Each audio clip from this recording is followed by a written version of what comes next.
سال کے لگ بھگ ایک شخص میرے پاس آیا اور رونے لگ پڑا، مجھے چپٹ گیا۔ میں نے کہا کیا بات ہے؟ کہتا ہے جی مجھے بلڈ کینسر ہو گیا، مجھے بلڈ کینسر ہو گیا ہے۔ میں نے کہا کہاں کے رہنے والے ہو؟ کہتا میں لاہور میں ہوتا ہوں، بہت بڑا بزنس ہے۔ میں نے نہیں، رہنے والے کہاں کے ہو؟ کہتا ہے فیصل آباد کا۔ میں ایگزیکٹ جگہ کا نام نہیں بتاؤں گا تاکہ کسی کا سیکرٹ ہوتا ہے۔ میں نے کہا کب سے اپنے گاؤں نہیں گئے؟ کہنے لگا 20 سال سے۔ میں نے کہا وہاں کوئی رشتہ داری ہے یا سب لوگ گاؤں چھوڑ گئے؟ کہنے لگا میرے نانکے دادکے سب وہاں ہیں، ماموں بھی ہیں، پھوپھیے بھی ہیں، چچا بھی ہیں، اور بھی رشتہ دار ہیں۔ میں نے کہا ان کے حالات کیا ہے؟ کہتے کمزور ہیں۔ میں نے کہا تو انتہائی امیر ہے اس وقت۔ میں نے کہا تجھے 20 سال ہو گئے گئے ہوئے، اب تو نے 20 دن اس گاؤں میں رہنا ہے جا کے۔ تو نے 20 دن اس گاؤں میں رہنا ہے۔ کسی کو بھینس لے دینی ہے، کسی کو بیل لے دینا ہے، کسی کا ہل ٹھیک کرا دینا ہے، کسی کی چھت ٹھیک کرا دینی ہے، کسی کے کھیت میں پائپ ڈلوا دینا ہے یا کوئی ایسا جس سے پانی اس کو مل جائے۔ تو نے سیوا کرنی ہے اپنے رشتہ داروں کی، ان کی خدمت کرنی ہے تو نے، اس کے بعد تو نے میرے پاس واپس آنا ہے۔ وہ شخص نے میری بات پوری مانی اور اپنے گاؤں چلا گیا۔ 20 دن میں اس نے سب کی خوب خدمت کی، گھل مل گیا ان میں۔ یہ ذہن سے نکل گئی بات کہ میں اتنا امیر آدمی ہوں اور یہ بڑے کمزور لوگ ہیں۔ اسی کا خون، اسی کے رشتہ دار۔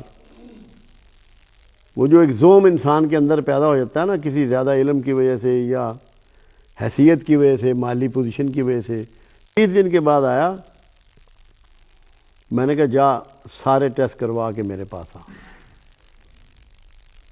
جب آیا تو میرے پاؤں پکڑ لیے، رونا شروع ہو گیا۔ میں نے کہا بھائی کیا ہوا؟ کہتا ہے اللہ نے تمام بیماریوں کو رفع کر دیا۔ یہ خدا گواہ کر کے میں آپ کو بات بتا رہا ہوں، اللہ گواہ ہے اس بات کے لیے، میں نے نام نہیں اس کا آپ کو ذکر کیا۔ میرے اپنے آنسو نکل آئے۔ اس بات سے آپ صلہ رحمیت کی اہمیت کا اندازہ لگائیں کہ اگر آپ صلہ رحمی کے طریقے کو پکڑ لیں گے، اپنا لیں گے، تو کیسی کیسی موذی امراض سے آپ کی نجات مل جائے گی، آپ کو آپ کی جان چھوٹ جائے گی۔ کتنا ڈپریشن ہے معاشرے میں، لوگوں کو نیند نہیں آتی، راتوں کو اٹھ اٹھ کے بیٹھتے ہیں، بے چین رہتے ہیں، ٹرنکلائزر کھاتے ہیں، اینٹی ڈپریشن دوائیاں کھا رہے ہیں۔ بخدا اگر اخلاص اور محبت سے اپنے غریب رشتہ داروں کو ملنا شروع کر دیں، کمزور رشتہ داروں کو ملنا شروع کر دیں، کوئی دوائی نہیں کھانی پڑے گی۔